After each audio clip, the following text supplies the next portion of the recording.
오늘은 권태와 무기력이라고 하는 지난번 영상에 이어서 문학치료에서는 이 감정을 어떻게 다루는가 살펴보도록 하겠는데요. 문학치료의 원리 중에 가장 큰 개념이 정서환기라고 하는 원리가 있어요. 이것에 대해서 오늘은 살펴보도록 하겠습니다. 정서환기라고 하면은 이 환기라는 게 불러일으키다 그런 뜻이거든요. 그러니까 입구에 이 환자를 써요. 일으킬 기. 영어로는 evoke인데 evoke. 이 정서환기는 참으로 우리 인생에서 삶의 성패를 거의 주관하고 있다. 우리 삶을 결정한다. 이렇게 볼 수 있을 정도로 가장 큰 것입니다, 여러분. 그러니까 정서가 이렇게 바뀌어진다는 것이거든요. 1차적으로는 우리의 정서가 어떻게 새롭게 바꿔질 수 있느냐에 따라서 내 삶이 활력을 얻느냐 아니면 좌절하느냐 그것이 달려있기 때문에 이 정서환기는 문학치료에서 뿐만 아니라 모든 깨달음 또 삶의 자각 또 삶의 활력 스트레스에서 벗어나는 것 이런 것들의 가장 큰 원리라고 볼 수가 있어요. 그러니까 일단은 정서환기라고 하는 것은 과거의 기억이라든가 어떤 나의 정서, 어떤 생각, 어떤 욕구를 어떤 대상과 접촉을 해서 떠오르게 하는 것이 바로 정서환기예요. 그러니까 우리가 어떤 대상을 딱 보면은 어떤 생각이 일어나고 감정이 일어나지 않습니까? 이렇게 일어나는 걸 정서환기라고 합니다. 그리고 이제 두 번째로는 이 환기가 단순히 일어나는 것이 아니라 바꿔준다는 개념이 있어요. 그래서 이 한자로는 바꿀 환자를 쓰기도 하거든요. exchange, 뭐 환전한다 할 때, 그럴 때는 이제 그 기운 기자를 써요. 환기, 그러니까 통풍, 그러니까 창문을 열고 공기를 바꾼다거나 분위기를 바꿔주는 거. 이런 뜻으로도 볼 수가 있습니다. 그러니까 현재 어떤 부정적인 정서나 스트레스에 억눌려 있거나 그런 감정을 바꿔주는 거예요. 이게 바꿔주려면은 뭔가 새로운 감정이나 새로운 욕구나 새로운 생각이 수면 위로 이렇게 떠오르고 내 의식적으로 그것을 자각을 했을 때 A 정서에서 B 정서로 어떤 부정적인 감정이라든가 스트레스에 짓눌린 상태에서 이렇게 바꿔지는 것이죠. 전환한다는 뜻입니다. 그래서 정서환기는 이만저만 중요한 것이 아닌데 이 정서환기를 어떻게 잘 해낼 수 있느냐에 따라서 우리 삶이 질이 결정이 된다고 볼 수가 있어요. 그러니까 모든 삶은 계속 바뀌어가고 있지 않습니까? 지금 바깥에 눈이 내리고 있는데 지금 내가 한 호흡을 하고 또 내쉬고 들이마시고 내쉬고 하는 것도 사실은 내 신체에서 환기가 되고 있기 때문에 내 몸이 살아있다는 것이거든요. 저 바깥의 세상도 우주도 계속 정서 환기를 하고 있습니다. 근데 나만 정서 환기를 못하고 있다면은 그것은 굉장히 부정적인 감정이나 어떤 스트레스에 짓눌려 있는 상태다 이렇게 볼 수가 있어요. 그래서 이 정서 환기에는 세 가지가 있습니다. 첫 번째는 주의 돌리기가 있어요. 그러니까 내가 지금 얘기를 해도 잘 소통이 안 된다거나 말이 통하지 않는 어떤 상대방과 이야기를 하고 있거나 어떤 내가 어려운 상황에 놓여 있을 때는 빨리 그 상황에서 좀 벗어나는 것이 중요합니다. 물론 벗어날 수 없는 처지도 있어요. 그렇지만 얼른 자리를 떠서 그 상황으로부터 벗어나서 잠깐 이렇게 걸어준다거나 산책을 한다거나 이 몸 동작으로 체조를 좀 한다거나 뭐 음악을 듣는다거나 바깥 풍경을 좀 본다거나 이렇게 주의를 돌려주는 것이 정서환기의 첫 번째입니다. 그래서 문학 치료의 가장 큰 원리는 정서환기다. 그 정서환기로서의 첫 번째는 주의를 돌려주는 것이에요. 바로 자리를 떠서 그 장소를 이동해서 일어나서 다른 데에 눈길을 주어보는 것입니다. 이게 정서환기의 첫 번째로서의 주의 돌리기고요. 두 번째는 정서 체험을 하는 것이에요. 정서 체험이라고 하는 것은 이 내적인 경험을 하는 것인데 그래서 내 감정이 어떻다라고 설명을 한다든가 또는 뭐 이렇게 지적인 분석을 하는 것은 아니에요. 현재 일어나고 있는 내 몸의 어떤 느낌이라든가 나의 얼굴 표정이라든가 또 감정 느낌 또 어떤 생각이나 욕구 현재 일어나고 있는 것들에 주의를 돌리면서 내 내적으로 어떠한 것들이 일어나고 있는가를 내 몸의 감각과 더불어서 생생하게 체험을 하는 것이에요. 논리적 분석을 하는 게 아닙니다. 그래서 이런 단계가 이제 필요한 것이고요. 세 번째는 표현하기입니다. 이게 털어놓기인데, 여러분들 자기 내 감정이 어떻고 내 생각이 어떻다를 누군가에게 털어놓고 표현을 한다는 것 자체가 새로운 힘을 가져다주는 중요한 계기가 됩니다.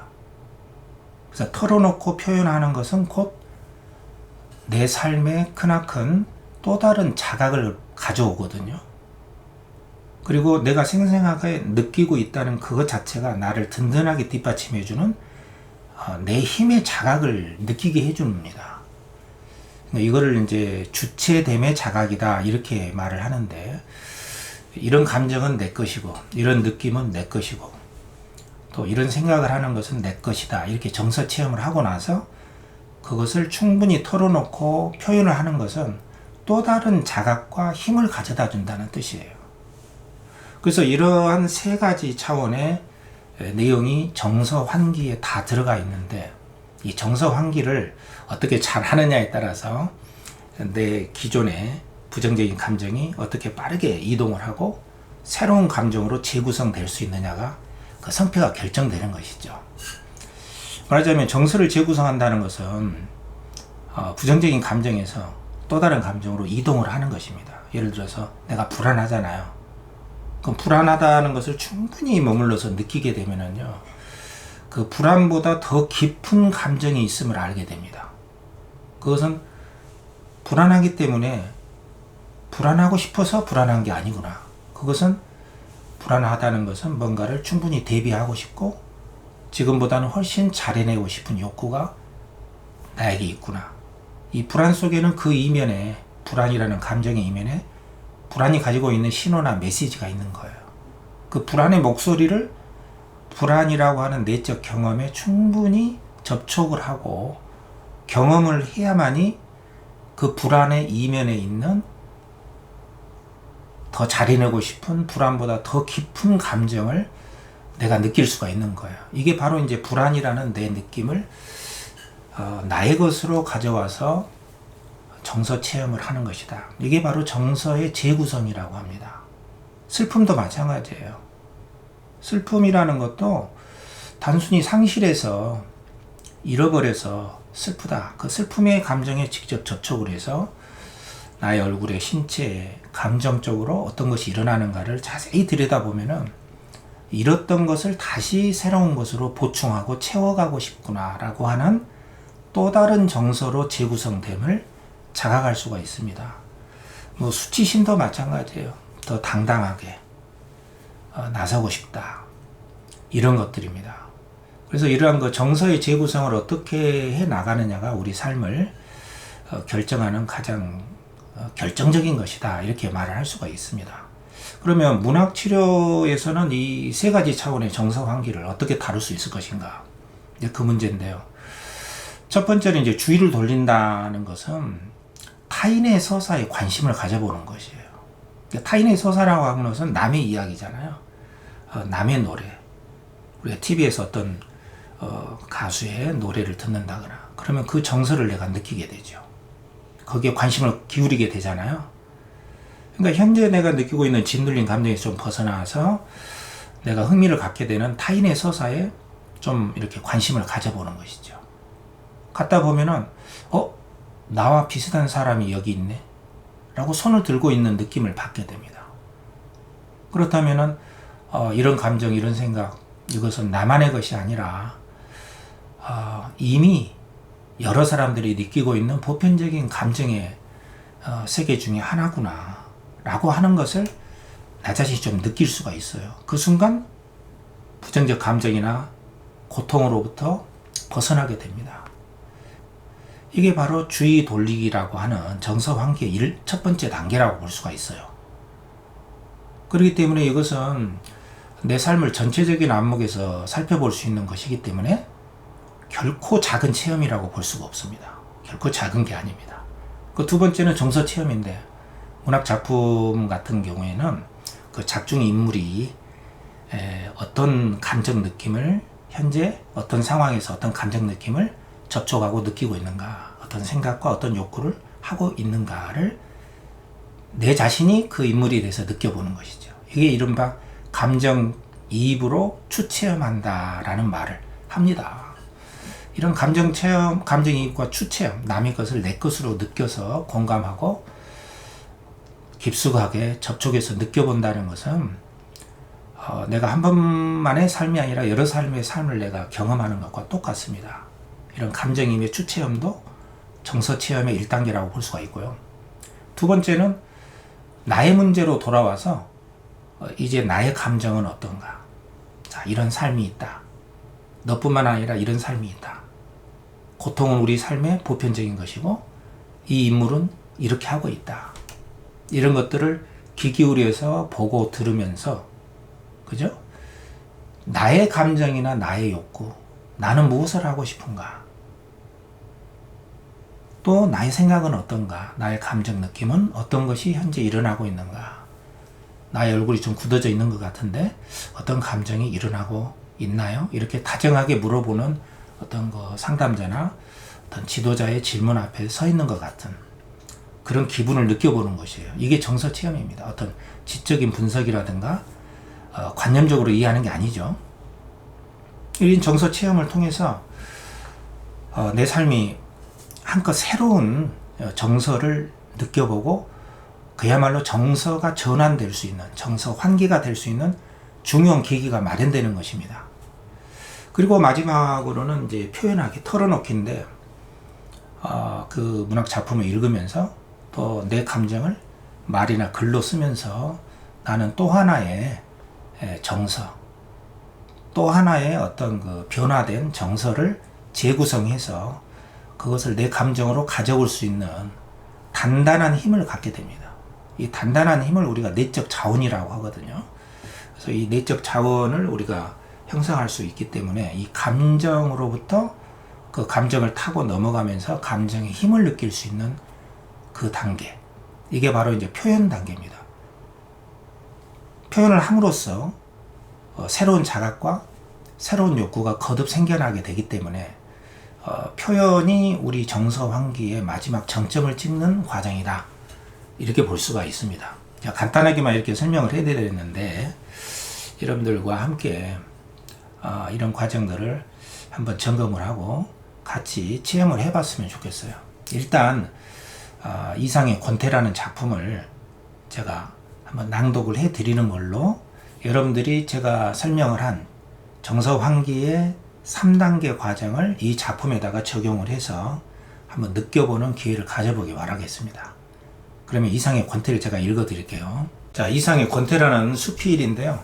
한번 읽어보도록 하겠습니다. 우리나라 30년대 모더니즘의 선구자고 날개라는 작품과 더불어서 권태와 무기력의 감정을 한껏 추구해 나간 대표적인 작가라고 볼 수 있습니다. 이청준의 병신과 머저리라든가 서영은의 사막을 건너는 법, 이런 작품들도 권태와 무기력이라고 하는 이 감정을 다룬 굉장히 중요한 작품들입니다. 자, 권태 한번 읽어보겠습니다. 이상의 권태라는 작품은 30년대 폐결핵에 걸려가지고 이상이 평안도의 성천이라는 곳에 가서 이제 요양을 하면서 그 한가롭고 거의 뭐 질식하다시피 한 이 권태와 지루한 시골 풍경을 보고서 느낀 자기 감정을 쓴 수필이에요. 한번 읽어보겠습니다. 암소의 뿔은 수소의 그것보다도 한층 더 겸허하다. 이 예상적인 뿔이 나를 받을 리 없으니 나는 마음 놓고 그 곁 풀밭에 가서 누워도 좋다. 나는 누워서 우선 소를 본다. 소는 잠시 반출을 그치고 나를 응시한다. 이 사람의 얼굴이 왜 이리 창백하나? 아마 병인인가 보다. 내 생명에 위해를 가하려는 거나 아닌지 나는 조심해야 되지. 이렇게 소는 속으로 나를 심리하였으리라. 그러나 5분 후에는 소는 다시 반출을 계속하였다. 소보다도 내가 마음을 놓는다. 소는 식욕의 즐거움조차도 냉대할 수 있는 지상 최대의 권태자다. 얼마나 권태에 저질렸길래 이미 위에 들어간 식물을 다시 개워 그 시금털털한 반소화물의 미각을 역설적으로 향락하는 채해 보임이리요. 소의 체구가 크면 클수록 그의 권태도 크고 슬프다. 나는 소 앞에 누워 내 세균같이 사소한 고독을 겸손하면서 나도 사색의 반추는 가능할는지 불가능할는지 몰래 좀 생각해본다. 그렇건만 내일이라는 것이 있다. 다시는 날이 새지 않는 것 같기도 한 밤 저쪽에 또 내일이라는 놈이 한개 버티고 서 있다. 마치 흉명한 형리처럼 나는 그 형리를 피할 수 없다. 오늘이 되어버린 내일 속에서 또 나는 지식할 만치 심심해 해야 되고 기막힐 만치 답답해 해야 된다. 그럼 오늘 하루를 나는 어떻게 지냈던가? 이런 것은 생각할 필요가 없으리라. 그냥 자자. 자다가 불행히 아니 다행히 또 깨거든. 최서방의 조카와 장기나 또 한 판 두지. 웅덩이에 가서 송사리를 볼 수도 있고 몇 가지 안 남은 기억을 소처럼 반추하면서 끝없는 나태를 즐기는 방법도 있지 않느냐. 불나비가 달려들어 불을 끈다. 불나비는 죽었든지 화상을 입었으리라. 그러나 불나비라는 놈은 사는 방법을 아는 놈이다. 불을 보면 뛰어들 줄을 알고 평상에 불을 초조히 찾아다닐 줄도 아는 정열의 생물이니 말이다. 그러나 여기 어디 불을 찾으려는 정열이 있으며 뛰어들 불이 있느냐? 없다. 나에게는 아무것도 없고 아무것도 없는 내 눈에는 아무것도 보이지 않는다. 암흑은 암흑인 이상 이 좁은 방 것이나 우주에 꽉 찬 것이나 분량상 차이가 없으리라. 나는 이 대소 없는 암흑 가운데 누워서 숨 쉴 것도 어루만질 것도 또 욕심나는 것도 아무것도 없다. 다만 어디까지 가야 끝이 날 줄 모르는 내일, 그것이 또 창밖에 등대하고 있는 것을 느끼면서 오들오들 떨고 있을 뿐이다. 자, 이게 이상의 권태라는 수필의 마지막 대목입니다. 우리가 느끼고 있는 권태와 무기력을 이상은 정말 죽을 만치 또 내일을 맞이한다는 것이 얼마나 두려운 일인가. 이런 감정을 정말 생생하게 잘 표현해 놓은 수필인데요. 여기에 무슨 교훈이라든가 어떤 윤리 관습적인 것은 없습니다. 감정은 어떠한 윤리나 관습에 속하지 않는 문제거든요.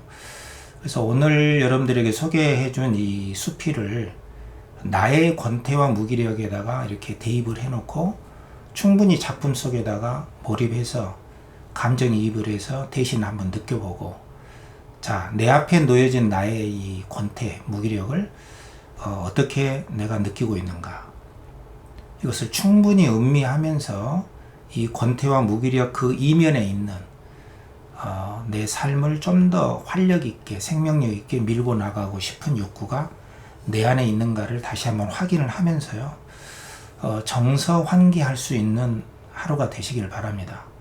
이 문학치료에서 정서의 환기라고 하는 것은 결코 작은 게 아닙니다. 삶 전체에 맞먹는 굉장히 중요한 원리입니다. 그래서 주의를 돌린다는 거, 이 정서 환기의 첫 번째였죠. 주의를 돌린다는 것은 이 부정적인 감정의 늪에서 빠져나와서 다른 데에 눈길을 돌려서 새로운 정서를 바꿔주는 겁니다. 큰 결심이 아니어도 할 수 있는 것인데 습관이 돼야 되거든요. 여러분들이 혼자서 자기 조절을 한다거나 또 부정적인 늪에서 빠져나온다는 게 그리 쉽지 않습니다. 그래서 주의 환기라는 거, 주의 돌리기를 실천해 보시기를 바라고요. 두 번째는 정서 체험, 작품 속에 몰입해서 충분히 그 사람이 되어주는 것만으로도 내 정서가 넓어집니다. 그리고 내 삶의 자각이 커져요. 아, 나와 같은 사람들이 이렇게 있구나. 나는 그 속에 속하는구나. 큰 자각이 일어납니다. 작은 체험이 아닙니다. 그죠? 작은 것이 아니에요. 이런 정서 체험은. 그래서 내 안에 있는 정서 체험을 충분히 음미하고 또 들어가면서 그 감정의 이면에 있는 메시지를 내가 느끼는 거. 그리고 마지막은 정서 체험 다음에 표현하는 거예요. 털어놓기. 나는 이렇게 하고 싶다. 내가 원하는 건 뭐다. 나는 이렇게 어렵다. 나는 이렇게 힘들다. 내가 원하는 건 뭐다. 라고 표현하고 털어놓는 순간 또 하나의 깊은 힘이 내 안에 찾아오는 것을 자각할 수가 있습니다. 그래서 표현하라.